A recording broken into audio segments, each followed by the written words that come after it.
Good afternoon, everyone. So today our topic is how to improve success rate in an IVF cycle. So we will be discussing the basic factors which affect the success rate in our cycles. Most important, as we all know, is the patient profile, especially if some patients have also joined. Their lifestyle, their age, their food habits, they also play a major role in determining their success rate in a particular IVF cycle. Second thing that is an important part is the quantity and quality of eggs. As we all know, the embryo that is formed is the major part of the genetic material.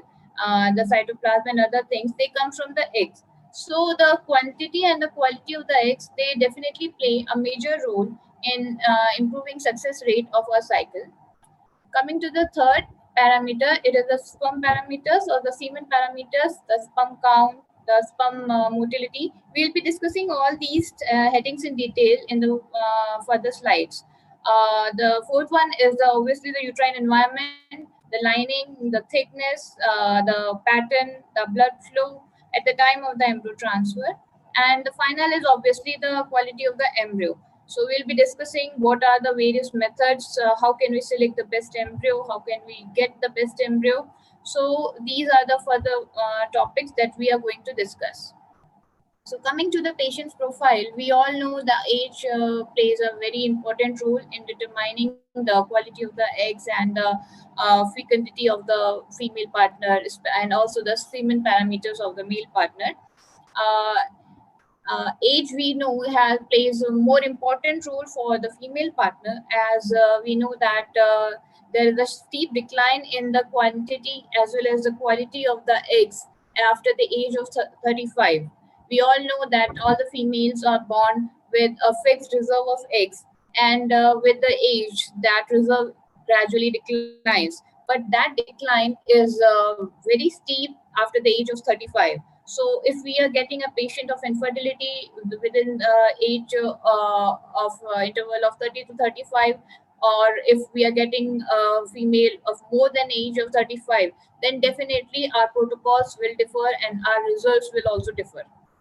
So it is very important to counsel any female who is coming to you for any preconception counseling or anything in their 20s or in their early 30s. We should counsel them that they should plan a pregnancy in their early 30s and should not delay it for more than 35 years of age, because obviously there can be problems and there can be problems even in IVF. There may be the success rates may not be equal to their counterparts who are younger. So yeah, you can definitely give them the option of egg freezing that we are giving to all the working ladies. Which who are coming to us. They have their career goals. They have to accomplish some targets. So even if they want to continue with their careers, they have the option of going for egg freezing. They can definitely freeze their eggs in their 20s. It will be good, or in their early 30s, and then they can plan a pregnancy whenever they are ready. So age is a very important factor, especially for women. Coming to BMI, BMI is also an important determining factor in when we are doing an IVF cycle. Even in a natural conception or IUI also. So it is always very good if we can counsel the patient to attain optimal BMI before trying for pregnancy and while she's undergoing IVF. Because especially in the PCOD patients, as the weight of the patient increases or the BMI increases, their insulin resistance increases, and the number of the eggs, even though they have polycystic ovaries, we may not be able to get good quality or the good quantity of eggs because of just weight. So in case if you can counsel them, we can prescribe them some medicines which can help them in reducing their weight, their BMI, which will in turn decrease their insulin resistance also. So this will definitely help in improving their success rate in IVF cycle. Similarly, lifestyle, it nowadays many of the couples who are coming to us with the infertility, they have a very hectic lifestyle. They are busy, they are traveling, they have a very hectic schedule, morning till evening. So all these things, they have add on harmful effects on the conception rate and the success of the IVF cycle also. So it is always beneficial to plan a cycle when the patient and the couple, they have workload there is lighter, or they can plan leave sort of thing. So it plays a very major role. Coming to dietary habits also, yeah, definitely protein rich diet and fruits and dry fruits, vegetables, they definitely help us in improving our immunity, as we know nowadays. And they also help us in having good antioxidants in our diet, which are in turn responsible for improving the quality of the eggs as well as the sperms. So these are the good dietary habits that they can follow. And also nowadays, the smoking and occasional alcohol, it's quite common. So we should definitely tell our patients, especially the women, because they need to carry a pregnancy for 9 months also. They need to abstain from smoking and occasional alcohol also, in case they want to plan IVF and they want to go for a pregnancy. Yeah, definitely. Coming to the fifth point, exercise, yoga, meditation, they have shown a very good additive effect while a patient is undergoing IVF cycle. We try to counsel the patients to join a yoga session or a meditation session while they are undergoing IVF cycle. It plays a very dramatic, a very positive effect on the patient, because infertility itself is a very stressful condition. And the couple is already stressed out, and then they are undergoing IVF cycles, they are receiving so many injections, they are undergoing so many procedures. So these things, they definitely help in taking out the toxins from their mind, increasing the serotonin levels, and these things, they really help in indirectly in improving the success rate of an IVF cycle. Coming to the egg quality and quantity, we have already discussed the age-related decline in the egg quantity that we know. And so we have the option of going for egg freezing or oocyte freezing, or even embryo freezing if they are already married. So age is an important thing. And second thing is the gonadotoxins that I already described, the alcohol, smoking, and nowadays, so many so much pollution is there, means there are many gonadotoxins are there. We need to reduce the exposure as much as we can. And that is why I always advise my patients to abstain from alcohol and smoking. Both partners, male and female, they have a very negative effect on the quality of the sperms as well as eggs.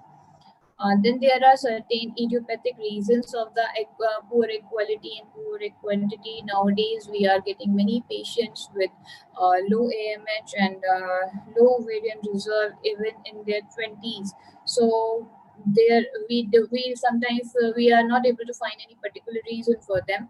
But yeah, they definitely they have a bit not good success rate of in an IVF cycle. So it is always advisable to plan an IVF cycle a bit early, instead of wasting so much of time for trying other things like IUI, or if their AMH is low.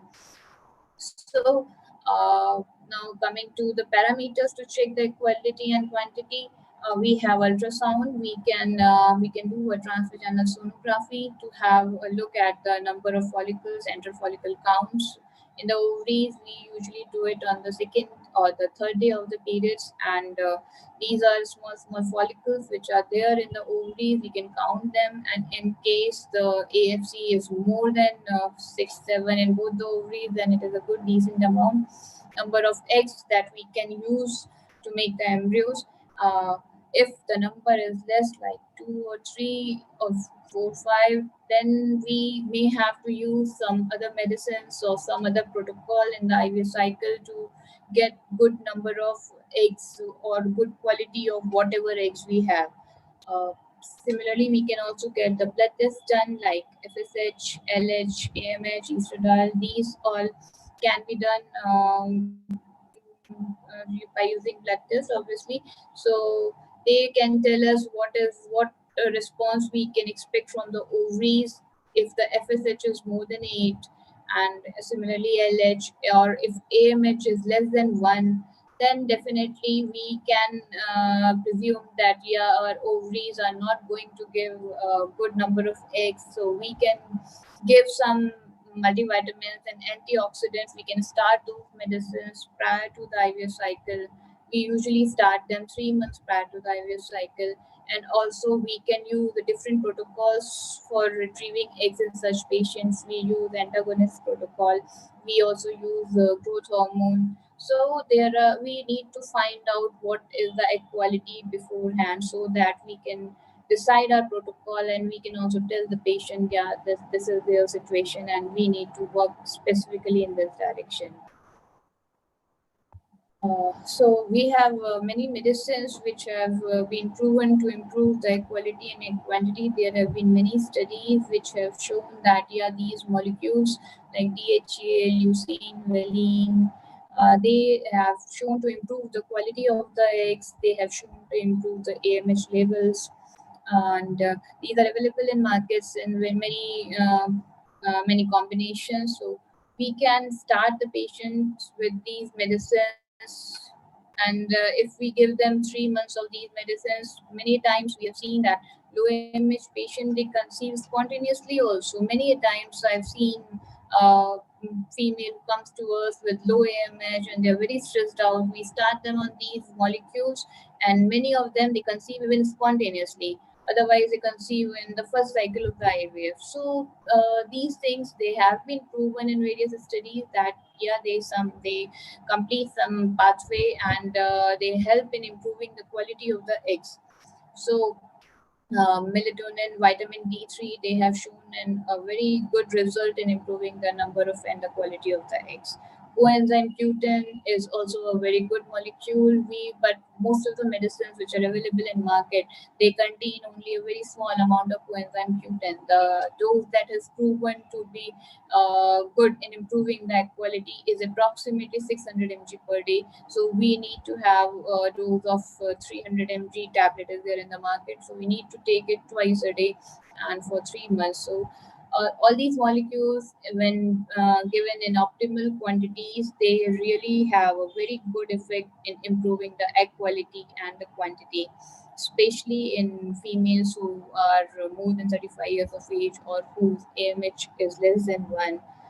And recently we have this option of PRP. It has also shown very promising results nowadays in the females with very poor ovarian reserve. We have used PRP, we have injected PRP. It is basically platelet rich plasma. We have injected it in the ovaries of the females who were more than 35, who were having very low AMH, who were around 40s. And PRP, they have shown very good dramatic results in few of the patients. So this is also one of the option for the couples, those who have who have a bit low ovarian reserve, but they don't want to go for a donor cycle of donor egg. So they can definitely go for a PRP cycle. And on the right we have the pic showing the different qualities of the eggs. In the A, you can see A part. This is a very good, a normal oocyte with a homogeneous cytoplasm without any fragmentation, without any vacuoles. So this is a good oocyte that we are always looking for. And looking at the other, we can see that in B there is a smooth endoplasmic reticulum aggregations are there, and white arrow and the top is showing an abnormal polar body. And in the C, we have a large, this perivitelline space is a bit larger, as you can see, compare it to the normal one in the A. And similarly, we have an abnormal shape of the oocyte in the D1, normal is the oval. So this way, there are many abnormal oocytes are there which we find, and it is always better to supplement the women with these molecules before going for IVF, so that we can at least find whatever best oocyte is available there. Uh, Coming to this is again a study which is showing that melatonin is an important. This is a quite recent study, and it is shown that melatonin supplementation in IVF can lead to better pregnancy rates. It is a critical review and the summary of the current literature. It is, I suppose, very recent of 2019 presentation publication, and it has shown a very good result in improving the quality of the eggs.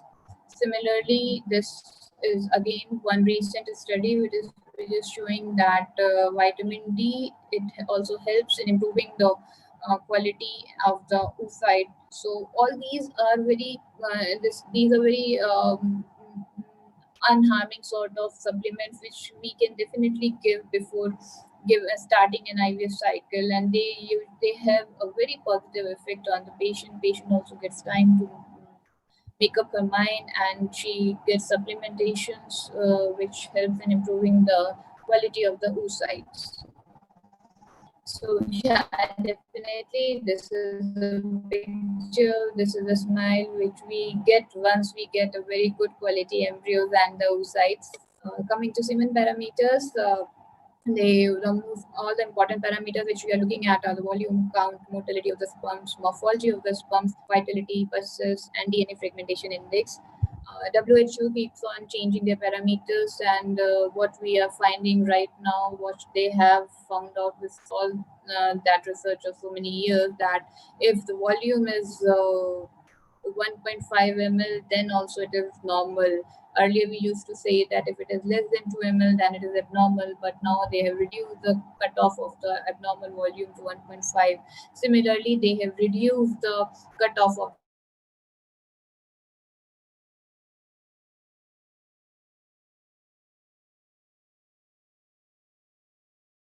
the sperm count. Earlier, we used to say if the sperm count conceiving naturally, but now they have reduced the cutoff to 15 also, because we have found out natural pregnancies, they can occur even if the count is more than 15 million. Similarly, the total motility has cutoff now is 40%. So if 40% of the total sperms are motile, then it is a normal parameter, and we can assure the couple that yeah, you can try naturally. This is a good thing. But if all these parameters we find that there is some abnormality in the semen parameter considering these cutoffs, then we should definitely counsel them to go for IVF instead of wasting time. It is always better to give them some supplements for 3 months and then repeat the sample. And again, if we are getting the same repeated abnormal semen parameters, it is always better to counsel them to go for IVF instead of wasting time and other modalities. Similarly, one factor that I would like to discuss is the morphology. Majority of the times, I have seen that many couples, those who were just undergoing IUI cycles, multiple IUI cycles, first they were trying naturally, then they were advised multiple IUI cycles, even though the morphology of their semen was hardly 1% or 2%. So the cutoff is 4%, and many times it is neglected, and I would definitely want to stress upon this. If the morphology is so poor that it is just 1%, 2%, it's less than 4%, then we should definitely counsel them that you take your supplement, wait for 2-3 months, and even if we are finding the same thing, then it is always better to first to go for IVF, because when we are doing IVF, we do ICSI, and we select the best sperm that is there, and we have many methods of selecting a very good sperm. We have PICSI, we have MAX, which we will be discussing later on. So if there is morphology is poor in the semen parameter, then it is a very good idea to refer or to go to advise the patient to go for IVF directly. Similarly, pus cells, if the leukocyte count is there and the pus cells are there, then it is always good to give a course of antibiotic to the husband after getting a semen culture done and looking at the sensitivity. So these are the various cutoffs that WHO has revised in 2010. It's quite long back now. So, and the one more point is the DNA fragmentation, DFI. We call it DNA fragmentation index. So it has been there for quite long, but it is a very recent publication of 2018, and they have suggested that yeah, DNA fragmentation, it definitely has a negative effect on IVF cycles. So we should go for the checking of DNA fragmentation before taking a patient for IVF. And they have advised, they have found out that yeah, there are some molecules which are helpful in improving the uh, Semen parameters. They have found out that if DFI is more than 15%, then yeah, the success rate is not that good. So these again, they have found out some molecules which have helped in improving the both the count and the motility and of the semen sperms and the semen parameter. And these again are very unharmful type of supplements which we can prescribe them anyway so that they can have them. And if we are able to get good quality sperms, then definitely our success rate is going to be great. These are vitamin C, vitamin E, selenium, coenzyme Q10 again, N-acetylcysteine, zinc, L-carnitine. All these are available in markets in the form of supplements. And there are certain injections also which we can prescribe to the male partner if if we find out that the semen parameters are deranged, the sperm count is low, and then we advise them to go for hormonal tests, and we find out that yeah, their FSH is low, their LH is low, then we can definitely advise them to take a few shots of SCG or FSH, which helps in improving their sperm count. Similarly, if there is any thyroid abnormality or prolactinoma, those things they also play some role in the making the semen parameters abnormal. So it is always a good idea to advise a couple who is showing abnormal semen parameters to go for blood test of the husband, hormonal test, and second is the ultrasound for the scrotum, which tells us if there is any varicocele is there, or if what is the testicular volume. Those things they help us in predicting these medicines are going to help, or in case of complete azoospermia, if testicular volume is good and if all the hormonal parameters are normal, then we can definitely expect that yeah, it is most likely an obstructive azoospermia. We can plan if an AC, we can go for TISA. So these things they help us in improving our success rate of this IVF cycle very much. Yeah, the third and the most important factor I would say, if we are able to get a good quality embryo, would is that the what is the uterine receptivity. We have a good quality embryo and we are putting it inside the uterus, but we should know what is the environment inside the uterus. Will it help in implantation? So there are various parameters which help us in predicting the environment inside the uterus. These are endometrial thickness, which we can measure on ultrasound. If we look at the picture in the transvaginal ultrasound, we can see the endometrial lining inside the uterus as hyperechoic and hypoechoic. This is a triple line pattern. So the thickness here is also looking good, though the measurement is not being shown here. But yeah, it's looking like a good 9-10 mm endometrium is there. Endometrial pattern. This pattern is called as triple line pattern. It shows three lines. There is hyperechoic line in outside, then hypoechoic area is there. Then again a hyperechoic central line is there. So we call it as triple line pattern. If we get this thing at the time of embryo transfer, then definitely the success rate is going to be very good for a grade A embryo. The third point is the blood flow. Yeah, we can check the blood flow of the endometrium and the subendometrial blood flow also. So if there is a good blood flow, then definitely the implantation rates are high.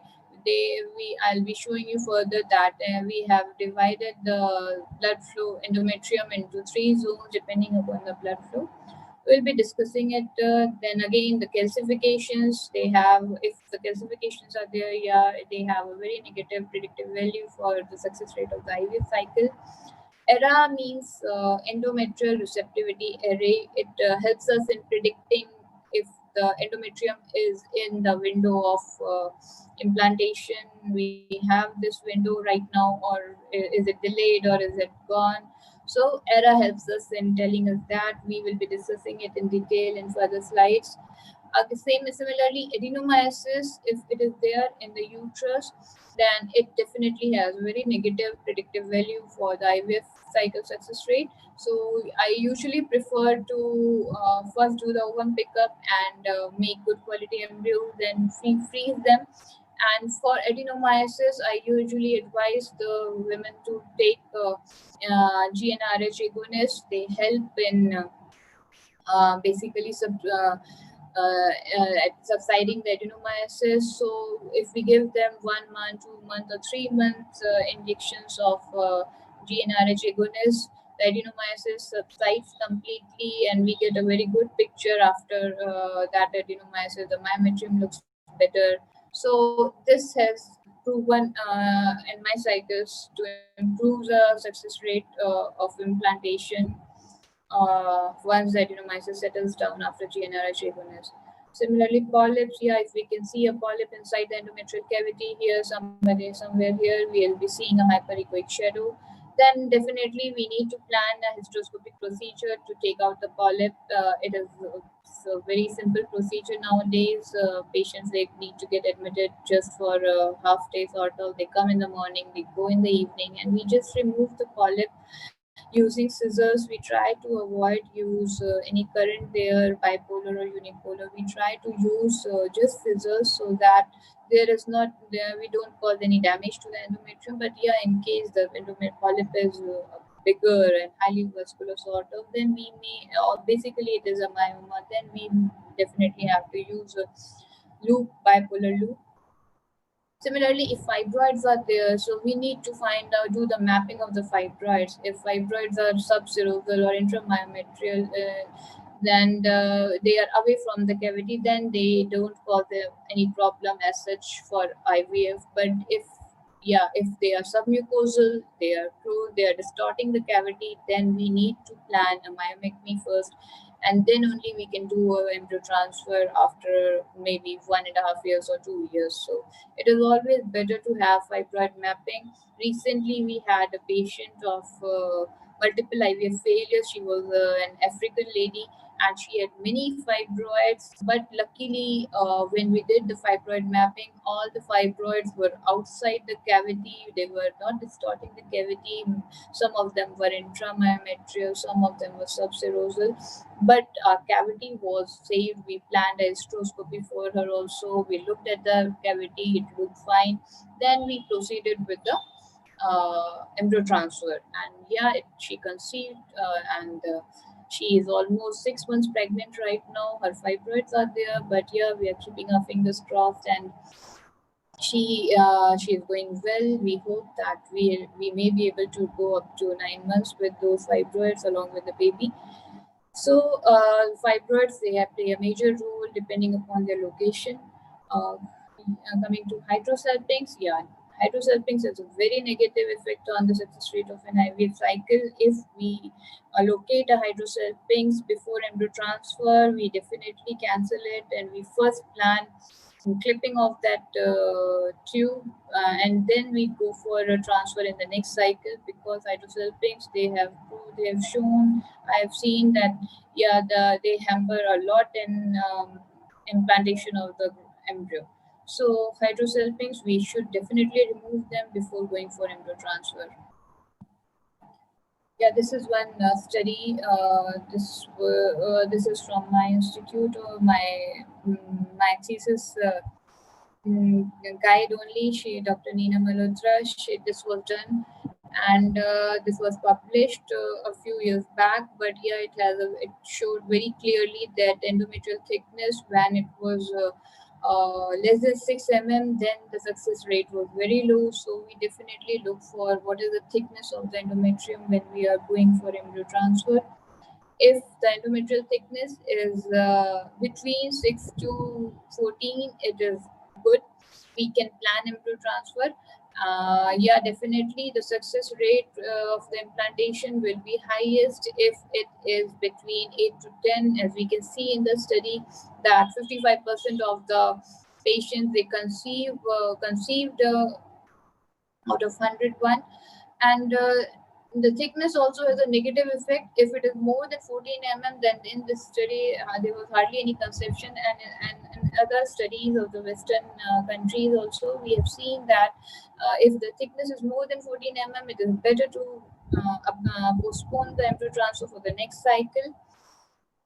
Similarly, if we look at the blood flow of the endometrium, then we can divide the endometrium into 3 zones depending upon the how much is the blood flow.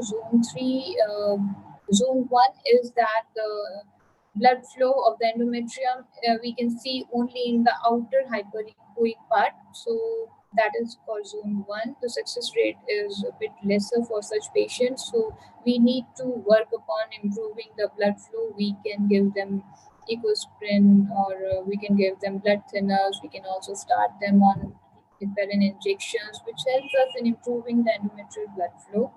We can also there have been some studies, not very much proven, but yes, we can give them sildenafil, which helps in improving the blood flow of the endometrium. So for zone 1 patient, we need to work upon a bit. Zone 2 is okay, again the same. We can definitely add on all those things in these two also. But if a patient has a zone 3 blood flow, then it is a very good thing. We can presume that, yeah, the success rate is going to be good for such patients. Almost 50% of our patients they conceived in this study. This is a picture showing the blood flow. See, we can, if this is the zone 1, if we are able to find the blood flow only up till here, then it is called zone 1 blood flow. If some blood flow is present in this area also, then it is zone 2 blood flow. And if we can see in this hypoechoic part also the blood flow is there, then it is zone 3. So if the blood flow is up till here only, then it is zone 1. If this, then it is zone 2. If it is there, like as we can see in this picture, then it is zone 3. It is a very good thing that we have such a good supply, such a good blood supply in this endometrium. It definitely helps in improving the implantation rates and thereby increasing our success rate of the IVF cycle. Coming to the endometrial receptivity assay that I was talking about previously, ERA, it helps us in telling us the microenvironment of the endometrium. It tells us is the endometrium receptive right now or not. It has helped us in gaining success in few patients who had such a bad history, multiple IVF failures, multiple implantation failures. They came to us, and then once we also did one embryo transfer of a very good quality embryo, very timed and transfer was done, everything was looking good. Even then, the implantation didn't occur. At such a point of time, we usually advise them to go for ERA, and it helps us in finding out if there is some delay in the endometrial receptivity. And yes, we have found out recently only 2 of our patients of very bad IVF history, very multiple implantation failures, they conceived. We did the same error for them. We found out that 2 of them they had a post-receptive endometrium, like shown in this person C, and one of our patients again few months back it showed it was a pre-receptive. So we timed the next embryo transfer according to this receptivity, and yeah, we found we got the positive result in the one go after this. So I would definitely recommend that if a person has many IVF failures and many implantation failures of a very good quality embryo, then we should definitely advise them to undergo ERA. Coming to the quality of the embryos, yeah, we all know definitely embryos, they are the main part which help which determine the success rate of our IVF cycles. So our main aim is to get good quality embryos. We, as in picture, we can see this is a grade 5 AA M blastocyst. It is homogeneous without any fragmentation. This is very good inner cell mass, very good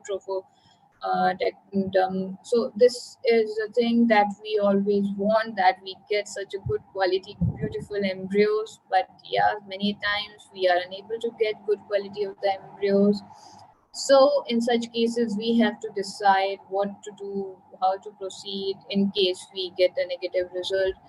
So we have the option of going for ICSI if there is a major problem in the semen parameters. But nowadays, majority of the times we are going for ICSI only because it helps us and having we are assured that we'll get a good quality embryo at the end.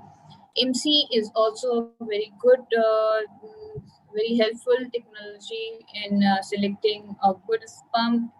It again ensures that yeah, we are selecting a good sperm, and we are injecting our egg with morphologically selected the best sperm, and so we are assured that yeah, our embryo is going to be good.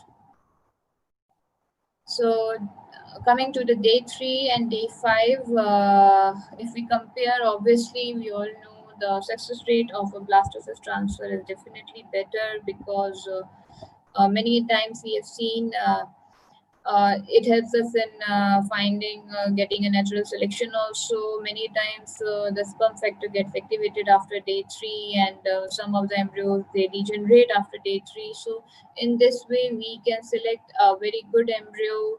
Once we get a good blastocyst, then definitely our hopes they rise, and we always expect yeah, yes, our success rate is going to be good. But sometimes when we have fewer embryos, we have to decide. Then we can do day 3 transfer also. It has the benefit of providing a natural environment for the growth of the embryos. So if we are doing a day 3 embryo transfer, then also many times, mostly we get a good result because it gives the natural environment to the embryo. If we compare a fresh cycle to the frozen cycle, though there is not a clear the consensus on which one is better, but majority of the times I have seen that yeah, frozen cycles they have given us a very good result, better result than the fresh cycles. Maybe the anxiety of the patient also loosens up with the time. The effects of the hormones also weans off. So majority of the times nowadays we are doing frozen embryo transfers, and we are getting very good results, very good positives in the one go itself. Looking at the morphological classification, yeah, definitely. If we have many embryos, we can look at them, we can classify them, we can grade them depending upon the how are they looking, what is the homogeneity, what is the number of the cells, what is the shape of the cells inside the embryo. These things they help us in classifying the grade of the embryo, and definitely we select a good quality embryo which obviously has better implantation rates and definitely increases the success rate of our IVF cycle. Coming to PGS, PGD, these are also very good add-ons to our technology. These they help us in selecting good genetically good embryos. We can do embryo biopsy. We can look at the genetic material of the embryos, and then we can select. We can discard with the embryos with the genetic abnormalities. Then we can select the good quality embryos. And if we are doing the transfer with uh, a good quality embryo, PGS done, genetic testing, biopsy done and tested, then again the success rate is improved drastically. We don't have to go for trials. We are transferring this embryo, then we are going for second cycle. So in this way, we are able to select a very good quality embryo without any genetic abnormality by PGS and PGD. This again, laser assisted hatching. This is also an add-on, especially for patients with multiple cycle failures. in which the women partner is advanced age, because what happens with age, the zona pellucida of the oocyte, it thickens of the embryo. So what happens that it's not able to hatch. So this thing, laser assisted hatching, it helps us in mm, helping the embryo to hatch. And many times we have seen that even if we are transferring day 3 embryos with laser assisted hatching, then they have better chances of implantation as compared to their counterparts. So these technologies, these advancements of the IVF, they have helped us in improving the success rate of IVF cycles nowadays. Oh, very good. Now, earlier we used to have a success rate of 40%, 50%, but nowadays, if we take care of all these factors, we can achieve a success rate of almost 80%, 90%, depending upon the patient. This is a video of ICSI. We can see a sperm being injected inside a very beautiful oocyte. So this is really beautiful. It looks mesmerizing to see how we can improve the success rate with all these advancements. There is a recent, in 2020 only, there is this Cochrane review which came comparing IMSI with ICSI. IMSI is basically intracytoplasmic injection of morphologically selected sperm, and in this, what we do basically, we are just using a very powerful microscope with a magnification of 6,000 times, and this way we can select very almost the best sperm, and we can use it for making our embryo. So this way they have found out in that, yeah, MC is better than XC, though the results were not too much significant, but yeah, they found out that yeah, it helps in slightly improving the success rate. And also, if we can buy one more lens, and which can help us in improving our success rate, then definitely it's a very good non-invasive way of improving our results. We have got the good results with MC. We have this thing, so we can select a very good sperm. Similarly, these are a few other methods of selecting good quality sperms. PICSI, Max, these are basically dishes which help us in finding or selecting good, vital, good with good genetic material sperm, so that once we select that sperm and we use it for making an embryo, we definitely get a positive result in one go. So these techniques, they help us in improving our result dramatically. This is the PGS and PGD that I was talking earlier. In this we take an embryo biopsy. We take a few cells from the embryo. We look at the genetic material of the embryo, and then we find out if there is any abnormality in the genetic material, there is any aneuploidy or chromosomal abnormality. This way we can select exactly the best quality embryo, and we can improve our IVF success results dramatically. Yeah, embryoscope. We have embryoscope of Vitrolife. This gives us a very good stable environment to the embryos. We keep our embryos in the embryoscope, and it gives them undisturbed environment. We can have a look at them while they are dividing inside, and we don't even need to disturb them. Even patients, they also can have a look at their embryos. We don't take them out from the incubator. They have their good environment, their oxygen, their saturation, their microenvironment is maintained all around them.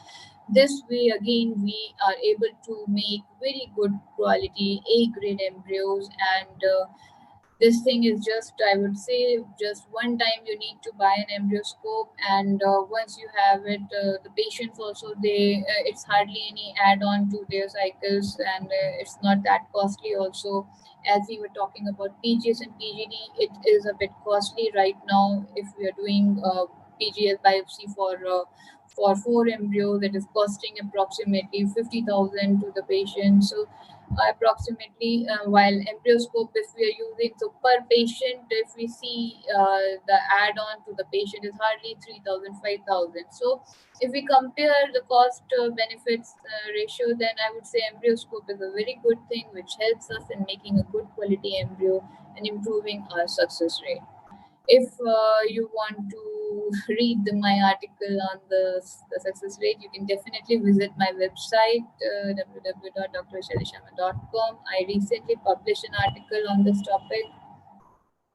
This is a screenshot of a Excel sheet of our patients recently. That is why I choose this topic also, because I just thought, yeah, there are so many things that we can do and we can dramatically increase our success rates. In this, we can see our list of 17 patients which we did at our one center, and just recently, few months back before lockdown, and all of them, only 2 out of 17 came out to be negative. Rest of them are positive, and out of these two, also one has undergone second cycle of embryo transfer, and she has again came positive in a second go, and the other one is waiting for a second transfer.